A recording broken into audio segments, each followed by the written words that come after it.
ಪದ್ಮಭೂಷಣ ಹಿರಿಯ ಸಾಹಿತಿ ಎಸ್.ಎಲ್. ಭೈರಪ್ಪ ಅವರ ನಿಧನದ ಹಿನ್ನೆಲೆಯಲ್ಲಿ ರವೀಂದ್ರ ಕಲಾಕ್ಷೇತ್ರದಲ್ಲಿ ಗಣ್ಯರಿಂದ ಅಂತಿಮ ದರ್ಶನವನ್ನು ಈಗಾಗಲೇ ಪಡೆಯಲಾಗ್ತಾ ಇದೆ.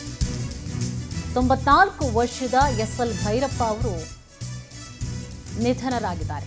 ರವೀಂದ್ರ ಕಲಾಕ್ಷೇತ್ರದಲ್ಲಿ ಗಣ್ಯರಿಂದ ಅಂತಿಮ ದರ್ಶನವನ್ನು ಪಡೆದುಕೊಳ್ಳಲಾಗ್ತಾ ಇದೆ. ಮಧ್ಯಾಹ್ನ 2 ಗಂಟೆಯವರೆಗೆ ರವೀಂದ್ರ ಕಲಾಕ್ಷೇತ್ರದಲ್ಲಿ ಅನುವನ್ನು ಕೂಡ ಮಾಡಿಕೊಳ್ಳಲಾಗಿದೆ. ಅಂದರೆ ಚಿತ್ರರಂಗ ರಾಜಕೀಯ ನಾಯಕರಿಂದ ಈಗಾಗಲೇ ಅಂತಿಮ ದರ್ಶನ ಕೂಡ ಆಗ್ತಾ ಇದೆ. ಮಧ್ಯಾಹ್ನ 2 ಗಂಟೆವರೆಗೂ ಕೂಡ ರವೀಂದ್ರ ಕಲಾಕ್ಷೇತ್ರದಲ್ಲಿ ಈಗಾಗಲೇ ಸಕಲ ಸಿದ್ಧತೆಗಳನ್ನು ಕೂಡ ಮಾಡಿಕೊಳ್ಳಲಾಗಿದೆ. ಸಾರ್ವಜನಿಕರು ಕೂಡ ಹೆಚ್ಚಿನ ಸಂಖ್ಯೆಯಲ್ಲಿ ಈಗಾಗಲೇ ಆಗಮಿಸ್ತಾ ಇದ್ದಾರೆ. ಅದರಲ್ಲೂ ಕೂಡ ಒಂದು ವಿಚಾರವನ್ನು ಗಮನಿಸಬೇಕು ಅಂತಂದರೆ ಹೆಚ್ಚಿನ ಸಂಖ್ಯೆಯಲ್ಲಿ ಹಿರಿಯ ನಾಗರಿಕರು ಕೂಡ ಆಗಮಿಸ್ತಾ ಇರುವಂಥದ್ದು ಕಾಣಿಸ್ತಾ ಇದೆ. ಈಗಾಗಲೇ ದೃಶ್ಯಾವಳಿಯಲ್ಲಿ ಗಮನಿಸ್ತಾ ಇದ್ದೀರಿ. ಅಂತಿಮ ದರ್ಶನಕ್ಕೆ ಈಗಾಗಲೇ ಜನಗಳು ಕೂಡ ಅಂದರೆ ಸಾರ್ವಜನಿಕರು ಆಗಮಿಸಿರುವಂಥದ್ದು, ಜೊತೆಗೆ ಗಣ್ಯರು ಕೂಡ ಅಂತಿಮ ನಮನವನ್ನು ಸಲ್ಲಿಸ್ತಾ ಇದ್ದಾರೆ. ಬರೀ ಸಾಹಿತ್ಯ ಕ್ಷೇತ್ರಕ್ಕೆ ಮಾತ್ರವಲ್ಲ,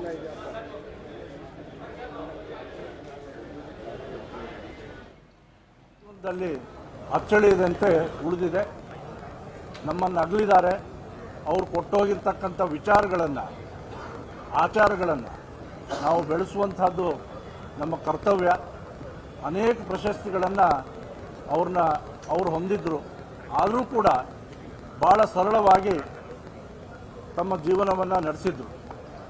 ನನ್ನ ಸ್ನೇಹಿತರಾಗಿರ್ತಕ್ಕಂಥ ವಿಶ್ವೇಶ್ವರ ಭಟ್ರ ಮನೆಯಲ್ಲಿ ಕೊನೆ ದಿನಗಳನ್ನು ಅವರು ಕಳೆದಿರ್ತಕ್ಕಂಥದ್ದು ಮತ್ತು ವಿಚಾರ ವಿಮರ್ಶೆಗಳನ್ನು ಮಾಡಿರ್ತಕ್ಕಂಥದ್ದು ಇವತ್ತಿಗೂ ಕೂಡ ಕೊನೆ ಕ್ಷಣದಲ್ಲೂ ಕೂಡ ಕನ್ನಡಕ್ಕೆ, ಸಾಹಿತ್ಯಕ್ಕೆ ಅವರ ಕೊಡುಗೆಯನ್ನು ನೆನೆಸುವಂಥ ದಿನಗಳು ಅಂತ ಭಾವಿಸ್ತೇನೆ.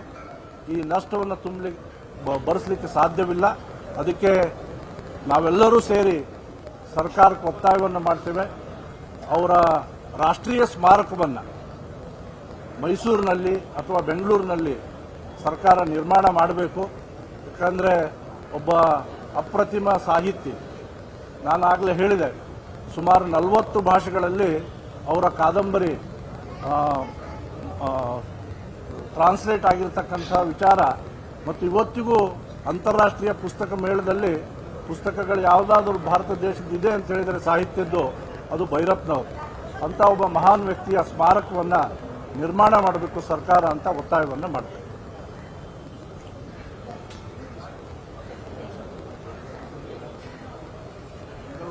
ನಾನು ಮೈಸೂರಿನಲ್ಲಿ ಸೇವೆ ಮಾಡ್ತಿರೋ ಸಮಯದಲ್ಲಿ ನೇರವಾಗಿ ಅವ್ರ ಜೊತೆ ಸಂಪರ್ಕ ಮಾಡೋಕ್ಕಾಗ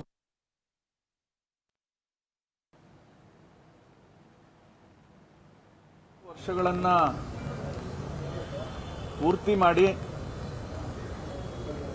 ಹಿರಿಯ ಸಾಹಿತಿಗಳಾದಂಥ ಕಾದಂಬರಿಕಾರರಾದಂತಹ ಎಸ್.ಎಲ್. ಭೈರಪ್ಪ ಅವರು ನಮ್ಮನ್ನೆಲ್ಲ ಬಿಟ್ಟು ಅಗಲಿದ್ದಾರೆ.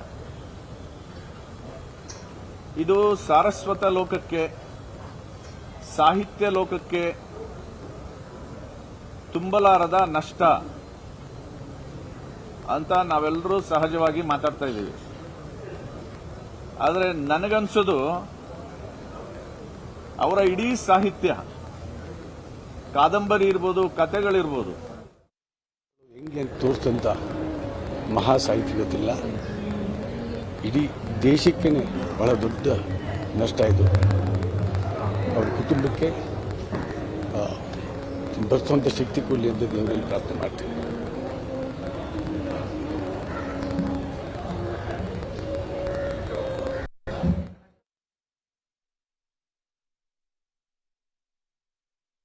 ಅವರನ್ನು ನಾನು ಭೇಟಿ ಮಾಡಿದ್ದು, ಅವರ ಹತ್ರ ಮಾತಾಡಿದ್ದು, ಅವರ ಕಾದಂಬರಿ ಕೃತಿ ಮತದಾನ ಚಿತ್ರದ ಮಾಡುವಾಗ ಅವರನ್ನು ಭೇಟಿ ಮಾಡಿದ್ದು ನಾನು.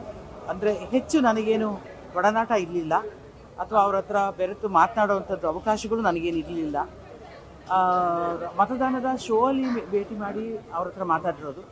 ಆದರೆ ಅವರ ಕಾದಂಬರಿಗಳನ್ನು ಒಂದು 4-5 ಕಾದಂಬರಿಗಳನ್ನಾದರೂ ನಾನು ಓದಿದ್ದೇನೆ, ನಾನು ಸವೆದಿದ್ದೇನೆ. ನನಗೆ ಯಾವಾಗಲೂ ಅವರು ಅನಿಸೋದು ನಮ್ಮ ಭಾರತೀಯ ಸಂಸ್ಕೃತಿಯನ್ನು, ಈ ಮಣ್ಣಿನ ಸಂಸ್ಕಾರವನ್ನು, ಹಾಗೆಯೇ ಇತಿಹಾಸವನ್ನು, ಪುರಾಣಗಳನ್ನು ಮತ್ತು ತಾತ್ವಿಕ ಒಂದು ಸತ್ವಗಳನ್ನು ಇಟ್ಟುಕೊಂಡು ಬರೆದಿರುವಂಥ ಎಲ್ಲ ಕಾದಂಬರಿಗಳು ಕೂಡ ಮನಸ್ಸಿಗೆ ಹತ್ತಿರವಾಗ್ತವೆ.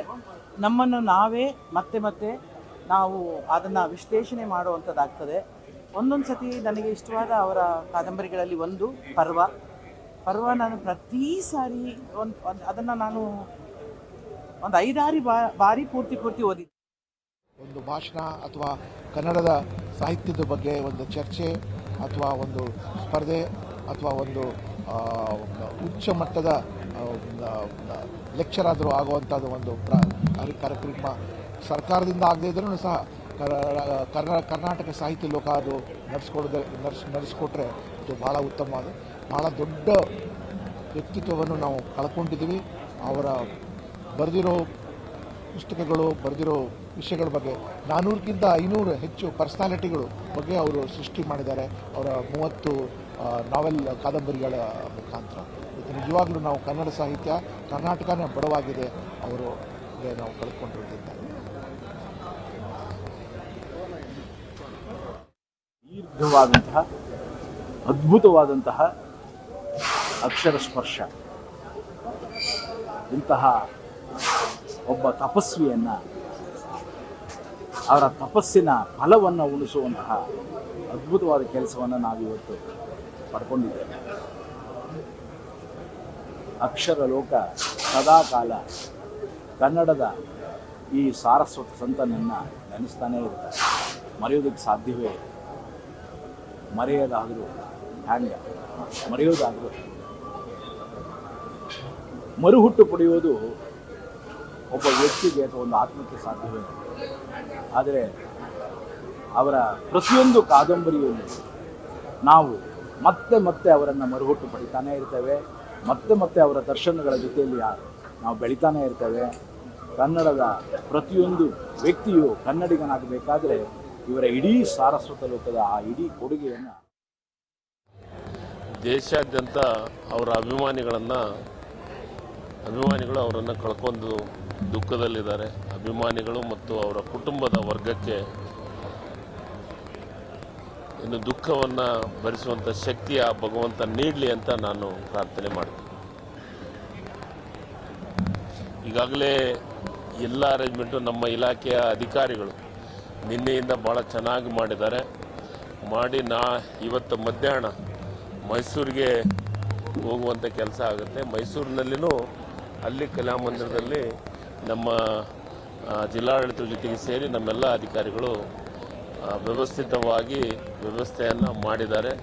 ರಾಜ್ಯದಿಂದ ಗೌರವವನ್ನು ಕೊಡುವಂಥ ಕೆಲಸ ಆಗುತ್ತಾ ಇದೆ ಅನ್ನೋ ಮಾತನ್ನು ಹೇಳ್ತೀನಿ. ಮುಖ್ಯಮಂತ್ರಿಗಳು ಇದಕ್ಕೆ ವಿಶೇಷವಾಗಿ ನಮಗೆ ಸೂಚನೆಯನ್ನು ಕೊಟ್ಟಿದ್ದಾರೆ. ಆ ಕೆಲಸವನ್ನು ಮಾಡ್ತಾಯಿದ್ದೀವಿ ಮತ್ತು ಸರ್ಕಾರಿ ಗೌರವಗಳೊಂದಿಗೆ ಅವರಿಗೆ ಅಲ್ಲಿ ನಾಳೆ ಅಂತ್ಯಕ್ರಿಯೆಯನ್ನು ಮಾಡಲಾಗುತ್ತೆ. ಅಲ್ಲಿ ಸರ್ಕಾರಿಗಳನ್ನು ಮಾಡುವಂಥ ಕೆಲಸವನ್ನು ಮಾಡ್ತೀವಿ. ಧನ್ಯವಾದಗಳು.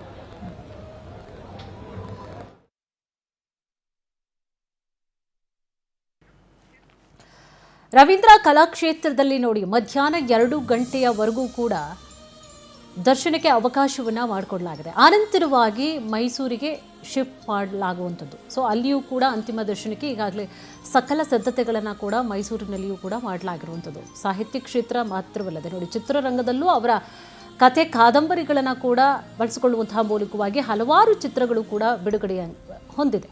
ಜೊತೆಗೆ ಹಲವಾರು ಪ್ರಶಸ್ತಿಗಳನ್ನು ಕೂಡ ಈಗಾಗಲೇ ಬಾಚಿಕೊಂಡಿರುವಂಥದ್ದು.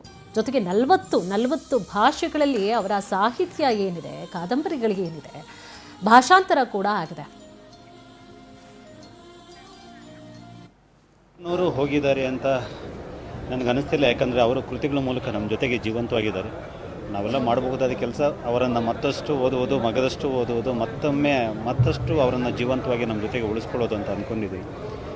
ಒಂದು 4 ತಲೆಮಾರಿಗೆ ಓದಿನ ರುಚಿಯನ್ನು ಹತ್ತಿಸಿದಂಥವ್ರು, ಮತ್ತು ಓದುಗರ ಸಂಖ್ಯೆಯನ್ನು ಹೆಚ್ಚಿಸಿದಂಥವ್ರು, ಮತ್ತು ಕನ್ನಡದಲ್ಲಿ ಪುಸ್ತಕಗಳೇ ಮಾರಾಟವಾಗಲ್ಲ ಅಂತಹ ಮಾತನ್ನು ಸುಳ್ಳಾಗಿಸಿ ಸಾವಿರಾರು ಪುಸ್ತಕಗಳು ಬಿಡುಗಡೆ ಪೂರ್ವದಲ್ಲಿಯೇ ಮಾರಾಟವಾಗ್ತಿದ್ದಂಥವು. ಇವತ್ತು ಯಾವುದೇ ಸಂತೆ ಮೇಳ ನಡೆದರೂ ಕೂಡ ಅತಿ ಹೆಚ್ಚು ಮಾರಾಟವಾಗುವಂತಹ ಸಾಲಲ್ಲಿ ಕೂಚಂತೆ, ಕುವೆಂಪು, ಬೆಳಗೆರೆಯವರು, ಭೈರಪ್ಪನವರು ಇದ್ದೇ ಇರ್ತಾರೆ ಅನ್ನುವಂಥದ್ದು.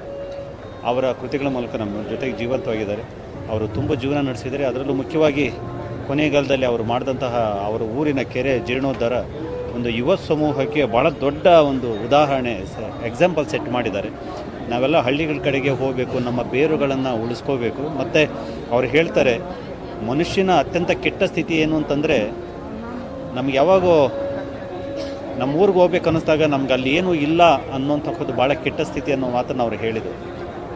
ಅಂದರೆ ಅದರ ಅರ್ಥ ನಾವು ಹಳ್ಳಿಗಳಲ್ಲಿ ನಮ್ಮ ಬೇರೆಗಳನ್ನು ಎಷ್ಟು ಗಟ್ಟಿಯಾಗಿ ಇಟ್ಕೋಬೇಕು ಅನ್ನೋಂಥದ್ದು.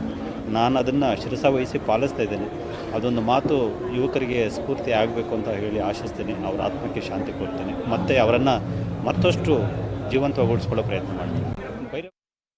ಜೊತೆಗೆ ಗುರುಗಳಾಗಿ ಪಾಠ ಕೇಳ್ತಾ SL ಭೈರಪ್ಪ ಅವರು ಅಲ್ಲಿ ಬರ್ತಿದ್ರು.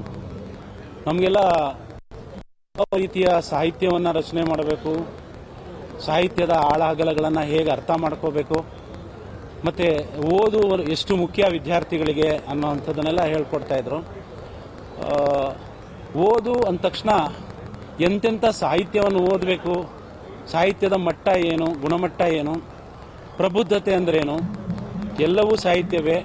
ಸಾಹಿತ್ಯ ಅಂದರೆ ಹಲವು ಹಂತಗಳನ್ನು ದಾಟಬೇಕಾಗುತ್ತೆ. ಜ್ಞಾನ ಅನ್ನುವಂಥದ್ದು ಹಲವು ಹಂತಗಳ ಪಾಂಡಿತ್ಯ, ಅದನ್ನು ಗಳಿಸ್ಕೊಂಡ್ರೆ ವಿದ್ಯಾರ್ಥಿ ಎಲ್ಲಿ ಬೇಕಾದರೂ ಸಲ್ಲಬಹುದು ಅನ್ನೋವಂಥ ಅವರ ಮಾರ್ಗದರ್ಶನವನ್ನು ನಾವು ತುಂಬ ಗಂಭೀರವಾಗಿ ಪರಿಗಣಿಸಿದ ಪರಿಣಾಮವಾಗಿಯೇ ಇವತ್ತು ನಾವೆಲ್ಲ ಸಾಹಿತ್ಯಿಕವಾಗಿ ಕಲಾ ವಿಭಾಗದಲ್ಲಿ ಮತ್ತು ಇವತ್ತೇನಾದರೂ ಚೇರ್ಮನ್ ಆಗಿ ನಾವು ಗುರುತಿಸ್ಕೊಂಡು ಇಲ್ಲಿ ಇದ್ದೀವಿ ಅಂದರೆ ಅದಕ್ಕೆಲ್ಲ ಇಂಥ ಹಿರಿಯರ ಮಹನೀಯರ ಮಾರ್ಗದರ್ಶನ ನಮಗೆ ಬೆನ್ನೆಲುಬಾಗಿದ್ದಿದ್ದು. ಪಂಥಗಳು ಏನೇ ಇರ್ಬೋದು, ಎಡಪಂಥ ಬಲಪಂಥ ಅನ್ನೋದು ಸಾಹಿತ್ಯದಲ್ಲಿ ಇರಲ್ಲ.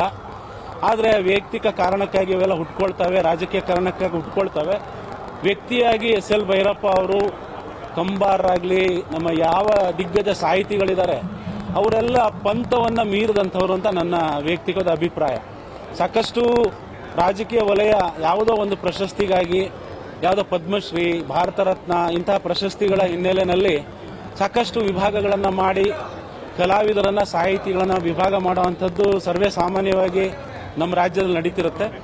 ನನಗನ್ಸೋ ಮಟ್ಟಿಗೆ ಕಲಾವಿದರು, ಸಾಹಿತಿಗಳು ಸ್ವಸ್ಥ ಸಮಾಜ, ಸ್ವಸ್ಥ ಪರಿಸರವನ್ನು ನಿರ್ಮಾಣ ಮಾಡೋದಕ್ಕೆ ಸದಾ ಮುಂಚೂಣಿಯಲ್ಲಿ ನಿಂತು ಕೆಲಸ ಮಾಡುವಂಥವ್ರು. ಹಾಗಾಗಿ ಗಂಭೀರವಾಗಿ ಸಾಹಿತ್ಯವನ್ನು ರಚನೆ ಮಾಡುವಂಥವರು ಪ್ರಗತಿಪರವಾಗಿ, ಜನಪರವಾಗಿ, ಪರಿಸರದ ಪರವಾಗಿ, ಒಟ್ಟಾರೆ ದೇಶದ ಪ್ರಗತಿಗೆ ಪೂರಕವಾಗಿ ಸಾಹಿತ್ಯ ರಚನೆ ಮಾಡಬೇಕು ಅನ್ನೋಂಥದ್ದನ್ನು ಎಲ್ಲ ಮಹನೀಯರು ಹೇಳಿದ್ದಾರೆ, ಒಪ್ಕೊಂಡಿದ್ದಾರೆ. ಕಾರಣಾಂತರದಿಂದ ಎಡಬಲ ಅದು ಉಟ್ಕೊಂಡಿರುತ್ತೆ. ಅದನ್ನು ನಾವೆಲ್ಲ ಗೌಣ ಅಂಥೇಳಿ ನೆಗ್ಲೆಕ್ಟ್ ಮಾಡೋಣ. SL ಭೈರಪ್ಪ ಥರದ ಮಹಾನ್